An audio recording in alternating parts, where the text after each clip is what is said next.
जी नमस्कार, इस समय हम बलिया जनपद में हैं और बलिया जनपद में आपको बताते चले कि तमाम पौराणिक, ऐतिहासिक एवं धार्मिक जो इतिहास के पन्नों में दर्ज है, वह यहाँ से बहुत कुछ इस भारतवर्ष को और इस समाज को इस एक नई पीढ़ी के सर्वांगीण विकास के लिए और युवाओं को चेतना स्वरूप कहीं न कहीं बलिया एक अहम रोल मॉडल के रूप में रहा है और आज भी है।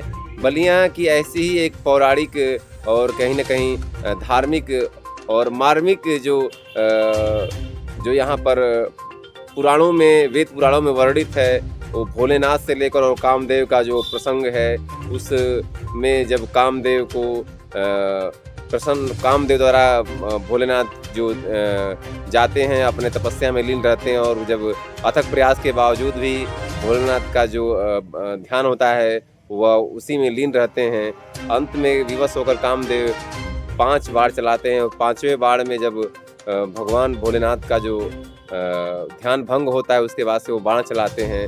उस कथा, पौराणिक कथा से बलिया का गहरा नाता है। हमारे साथ टियाउन इंटर कॉलेज के प्रवक्ता अग्ने भोला सर हैं, उनसे हम बात करेंगे कि वो परिस्थितियां उस समय रही थी। स्वागत है अग्ने सर। क्या कहेंगे जो पहले तो हमारे दर्शकों को आप क्या कहेंगे?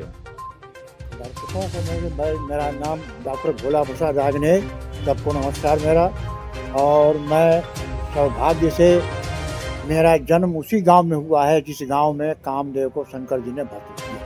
अच्छा, वहीं वो तपोस्थली रही है कारो? मैं बता रहा हूँ जी जी पूरी जी जी बता रहा हूँ जी। तो कारो गांव है जो छपरा बनारसी रेल मार्ग पर किस बड़ा गांव, एक स्टेशन है और एक ताजपुर धाम, दोनों के बीच में वो कारो गांव पड़ता है। जी जी।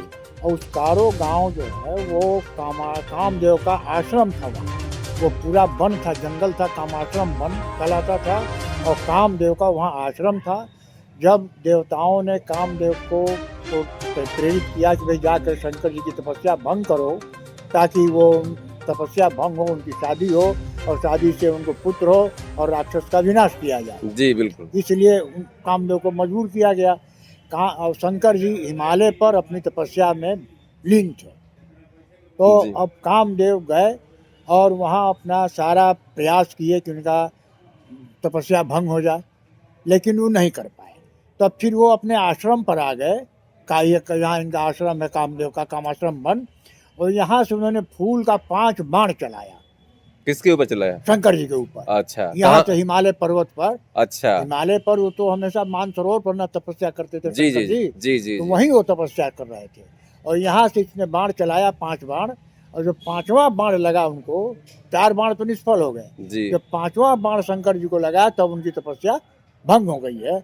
और उसके बाद भंग होने पर क्रोधित हो गए। क्रोधित होकर के वो तांडव नृत्य करने लगे। अच्छा। और जब तांडव नृत्य करने लगे क्रोधित, तो तब काम तो समझ गया, अब तो शंकर जी क्रोधित हो गए, अब इसका परिणाम हमें भुगतना पड़ेगा। तो वो डर के मारे जो आम का पेड़ है वहाँ आप देखे होंगे, उस आम के पेड़ पर चढ़ के पत्तों के झुरमुट में छुप गया। कौन छुप गया? कामदेव। कामदेव पेड़ पर चढ़ करके आम के पेड़ पर, आम का पेड़ आज भी है, उस पत्तों के झुरमुट में छुप गया। और शंकर भगवान तांडव नृत्य करते हुए प्रकाश के वेग से मानसरोवर से यहाँ तक आ गए। अच्छा, इसे आम के पेड़ के पास कामाश्रम वन में। अच्छा, कामाश्रम वन में यहाँ पेड़ के नीचे आके खड़े होकर के उन्होंने, उनका यहीं त्रिनेत्र था, अपना त्रिनेत्र खोलते हैं और खोलने के बाद यहाँ से अग्नि निकलती है और जा करके कामदेव को जलाती है।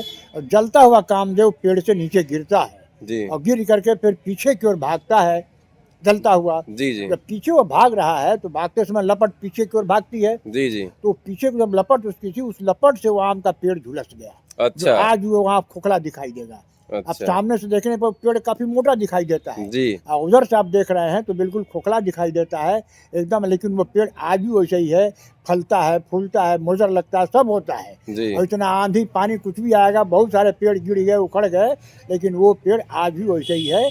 और उस पेड़ की जड़ में एक स्वतः शिवलिंग प्रकट हुआ, जिसको कामेश्वर शिवलिंग कहते हैं। तब से वो कामेश्वर शिवलिंग, कामेश्वर धाम के नाम से जाने लगा। वो स्थान कामेश्वर धाम कहलाने लगा और वहीं पर कामदेव जल करके बिल्कुल राख हो गया।